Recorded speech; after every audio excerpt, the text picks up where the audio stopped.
Is Hulkamania coming for Hooters? Welcome to The Week in Restaurants, a look at the biggest news of the week in the restaurant industry. I'm Jonathan Mays, Editor-in-Chief of Restaurant Business, and I am here with Senior Technology Editor Joe Guskowski. Hooters may or may not have a potential new buyer in none other than Hulk Hogan. We will talk about that particular bit of news. Yum Brands named its new CEO, and frankly, the new person is not much of a surprise. We will tell you what that means. Later on Tech Check, Joe talks about the growing presence of DoorDash. But first, Joe, do you ever get food from a gas station? You know, in my younger years, I used to get coffee from the gas station.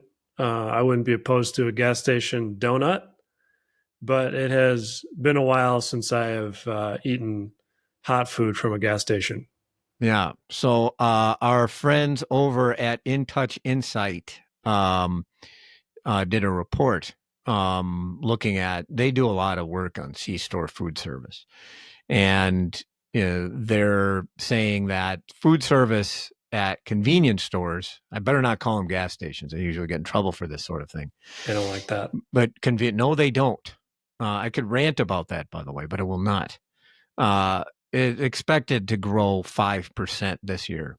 But probably what's the most interesting thing about the study is that 72% of consumers now see convenience stores as a real alternative to quick service restaurants. And that was up from 57% or 56% last year and 45% in 2022. And we see that number growing quite a bit. It's hard to tell, to me, a 5% sales growth in food service at convenience stores would be somewhere in the neighborhood of twice the rate of growth of fast food chains. Now, convenience stores have overall just less food service sales, so 5% doesn't necessarily mean anything in the scheme of things. But honestly, it probably does beg the question of whether convenience stores are taking business from fast food chains, particularly the big ones like McDonald's and Burger King and concepts like that. It certainly would help explain it, because convenience stores are basically, in many respects, like fast food chains with gas these days, and cigarettes, gas and cigarettes. Yeah, I mean, I think one area they've got an edge is that they can offer some pretty good value because of those things you just mentioned. Actually, I mean, their margins are different because they're selling all kinds of stuff, not just food. So I did a story last summer about some of the, combo meal deals convenience stores were offering, and they were good deals. I mean, we're talking like under $5 for a sandwich, a drink, and some chips. And that's hard for a fast food chain to compete with. And there are places in the country where, their sort of version of the regional fast food brand is a convenience store, like Wawa. My wife went to Philadelphia a month ago, and she and her friend went to Wawa for dinner because that's what you do in Philly, I guess. Apparently. So, I mean, some of these convenience stores are really turning into restaurant brands in their own right, and they've got some advantages that on the pricing side that are hard to compete with. Right. I think that we can assume that Casey's is probably the third, fourth. It's definitely in the top five. Pizza chains. Pizza chains in the United States. You mentioned Wawa, and the biggest backlash I ever got on social media, by a long shot, by the way. I'm not really a say controversial stuff and then run away type person on social media. In this case, I was, because I called Wawa a gas station. I called it a gas station rather than a convenience store. By the way, somebody is going to have to explain truly what is wrong with being a gas station. I have no problem. I love gas stations. Not going to lie. I get gas Can't there. live without them. Yeah. I get gas there. I usually get my beverages from a gas station a lot of times. They're great. Because I'm an upper Midwesterner, Joe, we go to Quick Trip all the time. And I have no qualms with it whatsoever. I do believe that they're offering a better value. They have proven to be very good competitors with the fast food business, and they have been evolving and changing their food service offerings very rapidly. They are offering more quality options. They're offering more options, period. This is something that we have been hearing for years, and consumers are definitely noticing. And when you have a point at which there is some major frustration with the prices at fast food restaurants, you can definitely see where convenience stores are pulling business from that particular from the fast food business, and it really emphasizes why quick service restaurants really need to be on their game, Joe. So, Yes. speaking of on their game, Joe, are you a wrestling fan? No, I didn't watch it growing up. I watched that Vince McMahon documentary recently and thought that was great and learned a lot about wrestling there. But no, I don't know much about it. So my question to you is Hulk Hogan's bid to buy Hooters more or less fake than his wrestling moves? This seems legit. There's a chance it's a big, marketing stunt for his beer company, Real American Beer, which he launched just a year ago. That company is apparently putting together a bid for Hooters to buy it out of bankruptcy. If it's just a marketing stunt, it's pretty genius. But they're saying they've got a team together. They've got a strategy to turn the brand around, and they need to get to the table with, I'm guessing, Hooters itself to negotiate. The issue here is Hooters already has a pretty solid agreement to sell to a pair of franchisees, including the group that originally founded Hooters. That is not set in stone at this point, has not been approved, but the framework for that deal has been in place for months now. So Hulk Hogan's kind of swooping in here at the 11th hour with an offer that I don't know the details of it. I don't know that they've even put in an official bid. But it's interesting, and it's not as random as it may seem. Hooters was one of his beer company's first customers. They serve his beer at the restaurants, and he is from Tampa, which is where Hooters got its start. So there's some minor connections, but if I'm Hooters of America and I'm trying to give my creditors the best outcome here, I don't think there's really a contest. Right. Well, so I would imagine if look, if Hulk Hogan came in with an offer that was incredible, the court would probably have little choice but to look at it. But we've seen these 11th hour efforts to buy chains out of bankruptcy, and my experience is that nothing usually ever comes of it. But it is interesting. I would guess that it's something of a publicity stunt, that they're sort of making this last minute effort to try to get some publicity for for the beer brand, or something along those lines. You could see something like that. My guess is, that would be my guess. Not that I know a whole lot, but usually these things nothing usually ends up happening. Again, if he comes in with an offer that blows them away. But the fact is that if they do come in with an offer that blows them away, you have to question, the viability of that offer, frankly. Right. They have no restaurant experience, and they've only existed for a year. So I don't know where they come up with the capital. They're selling light beer and and a whole lot of merch on their website. So financially, I don't know how you make it work, but the Hulk Hogan and Hooters, there's maybe some synergy there. You could see that, sure. But celebrities owning restaurant chains, I'm sorry, but it's not a great track these record. Things are follies on balance. Most of these, you've seen some scenarios in which they're investors, early investors in restaurant chains, and it works. Sometimes it works, sometimes it doesn't.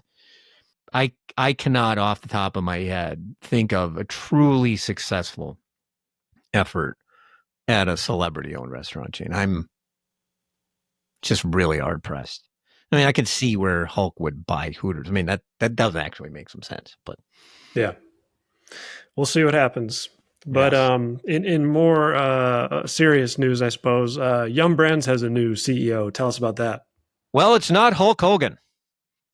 And I'm guessing that the new CEO cannot put anybody in a pile driver, though that would be fun to see Chris Turner, the CFO of Yum Brands, do a pile driver on somebody. Actually, that would be a blast. I would pay to see that more than I would pay at this particular point to see Hulk Hogan do any sort of wrestling move. But yeah, Chris Turner, CFO of Yum Brands. You might have heard him. They own Taco Bell and KFC and all those other happy brands. Was elevated to the CEO role. He will actually take that over in October. He takes over for David Gibbs, who has run the brand since January 2020, guided through the pandemic. Really, when you elevate your CFO to the CEO role like this, I mean, Chris Turner's pretty much been kind of tabbed for this job for a while. Totally unsurprising. I do understand that they considered some others, that they did it was largely, I believe, they were really going to promote somebody from within. And the people that were up for that job are the ones that you would imagine: the president of KFC, or the CEO of KFC, the CEO of Taco Bell. But ultimately, Chris Turner has been sort of groomed for that position, I think, for a while. They've been giving him more roles. He had a very visible role in the company's technology initiatives with the creation of Bite by Yum. And, I can see that. I mean, ultimately, on balance, Yum Brand's doing okay, thanks to Taco Bell and KFC International. I mean, and the company's moves on technology have been really solid. They've, they're rapidly becoming one of the more forward-thinking brands that we have. They're probably up there with Taco Bell or Domino's, I think, at this particular point, in terms of how far they are. So, which tells you a lot, and that's something that I think Chris Turner was really, really crucial to. So, it makes a lot of sense that they would do that sort of thing. I mean, I would frankly, the problem with Yum is the U.S. So KFC in the U.S. is not doing good. Pizza Hut in the U.S. not doing good. Both of them could point to problems with their specific sectors. KFC's bone-in chicken. Bone-in chicken is generally depressed. And then the pizza business is not doing great, period. But Pizza Hut, of the 3 publicly traded pizza chains, they do the work. Actually, of the big 4 pizza chains, Domino's, Pizza Hut, Papa John's, and Little Caesars, they have the lowest unit volumes and generally the lowest overall performance. So, his task, I mean, Yum is a little bit weird on this front because they usually kind of ignore the U.S. outside of Taco Bell. Usually they don't really talk about it much. You listen to their earnings calls, they don't talk about it. They don't, they've kind of, really sort of skipped over it, not really fully addressed it. If you want, what I would like to see out of new leadership, frankly, is get the U.S. back into some sort of, they can't just sit there and write it off as it's not, they can't write it off as just a small part of their profit. They need to, they're really losing opportunity there. So, yeah. So he's a new CEO. It's just sort of stay the course type hire. So you don't put in anybody different if you feel that things are going okay. And generally, I think things are going okay at Yum, mostly. Yeah, bit of a mixed bag, but they've got Taco Bell, and that's doing the heavy lifting for them. Yeah. Maybe they can get Hulk Hogan involved somehow. Hey, why not? Right. Yeah. Fantastic. He's interested. Man, maybe if he can't get Hooters, then he can, become a Taco Bell franchisee. Actually, he probably couldn't, because Taco Bell franchise, it would cost him a lot more money, frankly, to buy some Taco Bells than it would Hooters. And actually, not a whole lot of Taco Bells. I don't think that Hooters is going to. Yeah, and they probably wouldn't serve as beer. Some locations they might. The cantinas, I suppose.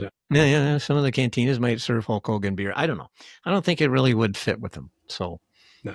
Hooters, much bigger fit for Hulk Hogan than Taco Bell, but I don't think he's going to get either of them. So, in any event, okay. And coming up later, we will have Joe talking about DoorDash. But first, whatever ad our esteemed podcast editor Spoons puts up next. Keep up with what's happening in the restaurant industry with Restaurant Daily. I'm NRN Managing Editor Leanne Zinsmeister. I'm RB Managing Editor Heather Lally. We bring you a specific look of what's happening in the restaurant world from brands like McDonald's, single unit mom and pop shops, and hot button issues like inflation, tariffs, and more. Start your day right with the Restaurant Daily podcast every weekday on Apple Podcasts, Spotify, YouTube, or wherever you get your podcasts. And be sure to subscribe to never miss an episode. Hello and welcome to Tech Check, where I, Joe Guskowski, talk really fast about one big topic in restaurant tech. This week, should restaurants be concerned about DoorDash's aggressive tech strategy? Since May, DoorDash has acquired reservations platform 7Rooms and ad tech firm Symbiosis, significantly expanding its software offerings for restaurants. DoorDash says these new features will help restaurants grow not only their third-party delivery business, but also their first-party and in-store channels. But the company's push into other parts of the restaurant tech stack could be cause for some anxiety. Restaurants have always had a love-hate relationship with delivery apps. They help drive demand, but they also charge high commissions and lock up valuable customer data. So allowing a company like DoorDash to go deeper into your in-store operations is kind of like, letting your personal trainer live in your house. Even if they have your best interest in mind, it's a little close for comfort. And it's not just restaurants that should be wary of DoorDash's expansion. Uber is likely watching these moves closely, as are big tech suppliers like Toast and Square. DoorDash is encroaching on a lot of different turfs, and while it may mean well, the repercussions could be complicated. And that should do it for the week in restaurants, which was edited, as always, by Spoons. Artwork by Nico Hines. You may find this and other episodes of the podcast on our website at restaurantbusinessonline.com. But by all means, subscribe on Apple Podcasts or Spotify. For Joe Guskowski, I'm Jonathan Mays, Editor-in-Chief of Restaurant Business. Thank you for listening.